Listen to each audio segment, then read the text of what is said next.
Tanto vem se falando, se comentando de inteligência artificial que eu resolvi fazer uma pesquisa, uma coisa assim por alto, por curiosidade, eu coloquei no Google dizendo assim: "Gripe e medicamentos mais prescritos", gripe e os fármacos que mais se compram, se mais se consomem.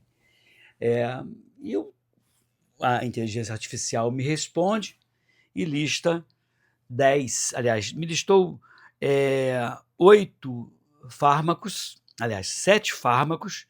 Eu fiz uma crítica e acabei ampliando, botei 10 fármacos ou 10 ações que deveriam ser adotadas, e dessas ações iniciais, propostas ou sugeridas pela inteligência artificial do Google, eu encontrei um monte de erro.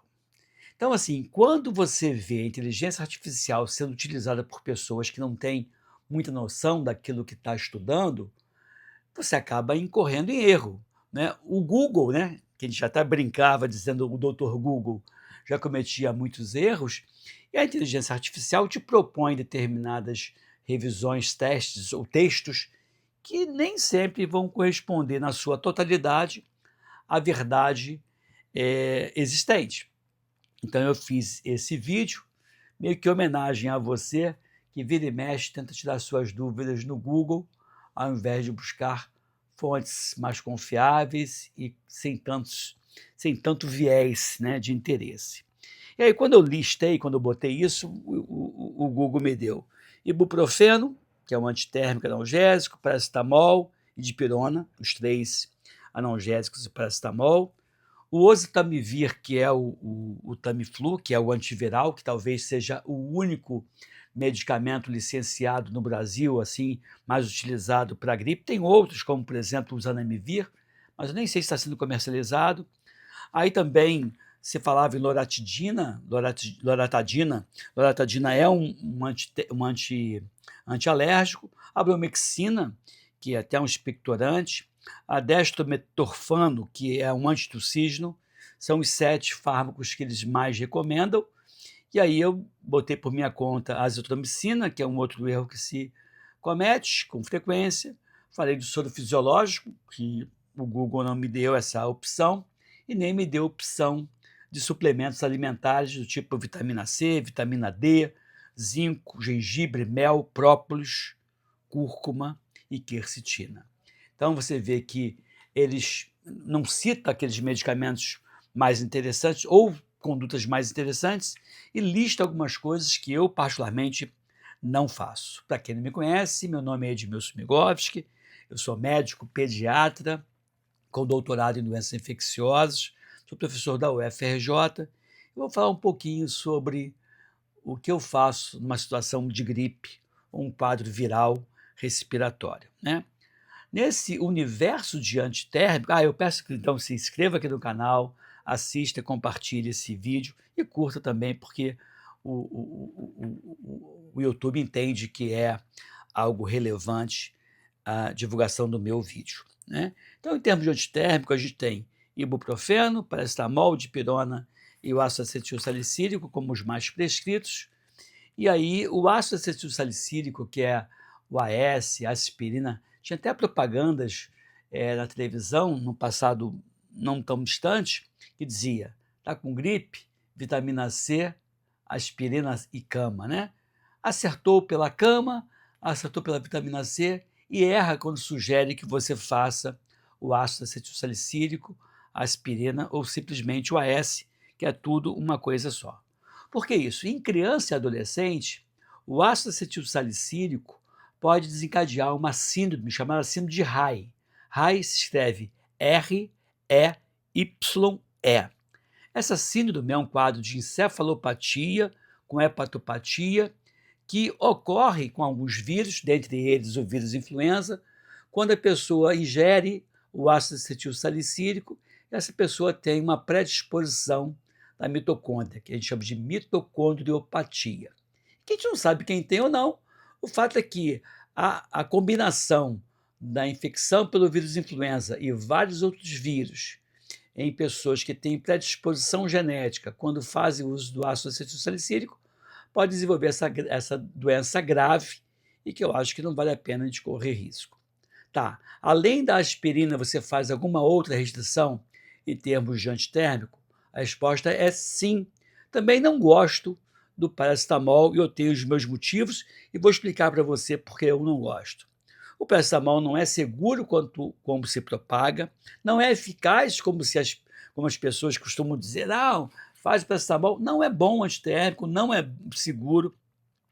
E também a gente sabe que, dentre os fármacos utilizados, quando você pensa no universo dos medicamentos de venda livre, é o caso do paracetamol, né, que é o Tilenol, que é o Dórico, dentre esses remédios licenciados, o que guarda maior relação com lesão hepática aguda, a ponto até mesmo de causar falência hepática aguda e a necessidade de transplante hepático, é o paracetamol. Então, ele não é um medicamento que me parece que é seguro, né?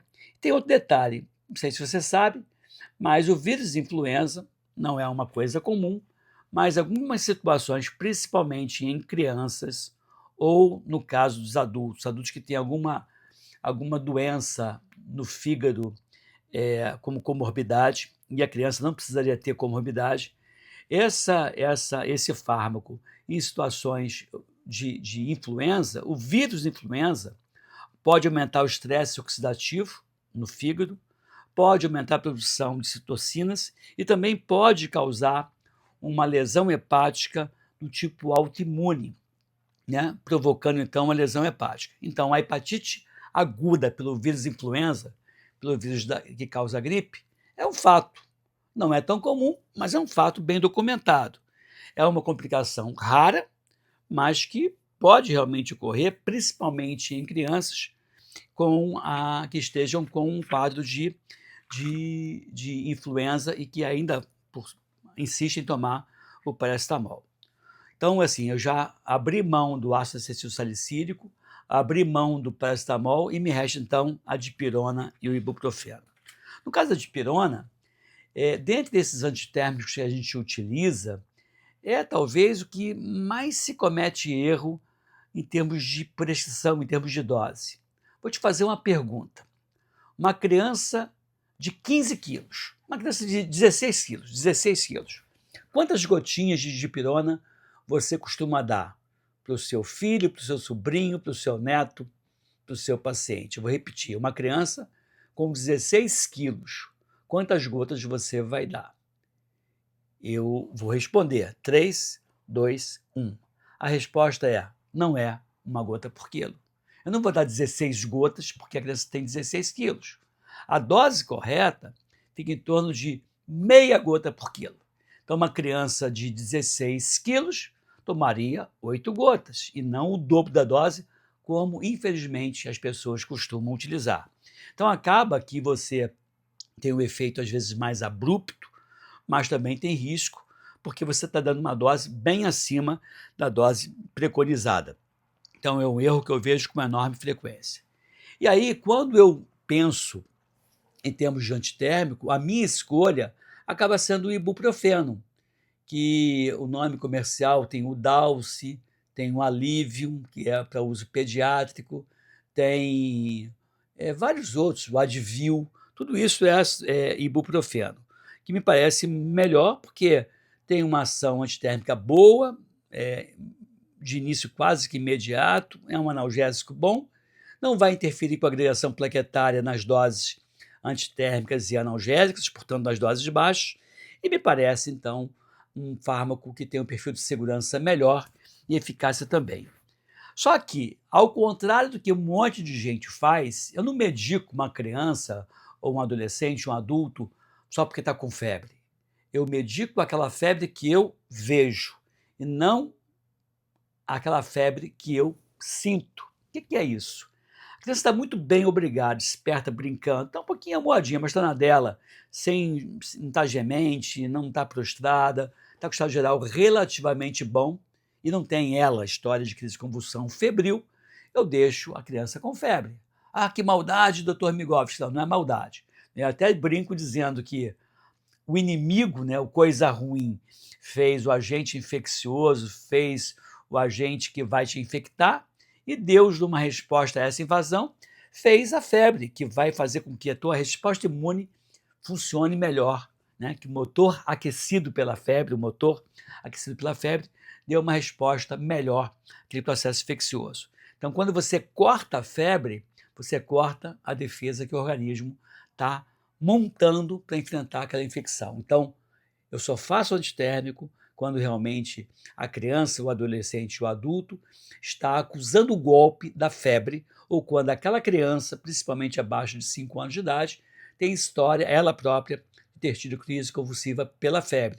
Aí eu acabo sendo um pouco mais benevolente, mas ressalto que crise convulsiva febril não é regra em criança, é uma exceção, ocorrendo aí em média de 2%, ou seja, de cada 100 crianças que desenvolvem uma febre acima de 38 graus, a cada 100 crianças, 2 vão ter crise convulsiva febril, e que geralmente é um episódio não se repetindo ao longo da vida. Então, quando eu peso risco-benefício, é muito melhor deixar a criança com febre observar e fazer antitérmico só se a criança estiver muito tostada, tá bom? Então, vimos que os medicamentos mais prescritos frequentemente são prescritos de forma errada. Medicamentos como o oseltamivir, que é Tamiflu, para gripe, tem seu lugar ao sol, com certeza. É para fazer de imediato, tão logo você descubra aquele problema. E aqueles suplementos alimentares, tipo cúrcuma, gengibre, quercetina, vitamina C, vitamina D, zinco, própolis e mel, são medidas que ajudam muito na tua resposta frente a essa infecção viral. Quem quiser realmente promover saúde, está aqui, ó, esse livro, Código da Longevidade, um livro escrito pelo João Migovski. Vou deixar o código de acesso, um link de acesso na descrição desse vídeo, porque vale a pena você comprar o livro, ler e colocar em prática os benefícios e as dicas que tem aqui. E aí, de 0 a 10, qual é a minha nota, por favor? Curta esse vídeo, compartilhe. É isso aí. Fica aqui, fique bem, fique com a gente, fique com Deus e até breve. Obrigado por me assistir até aqui. Tchau, tchau.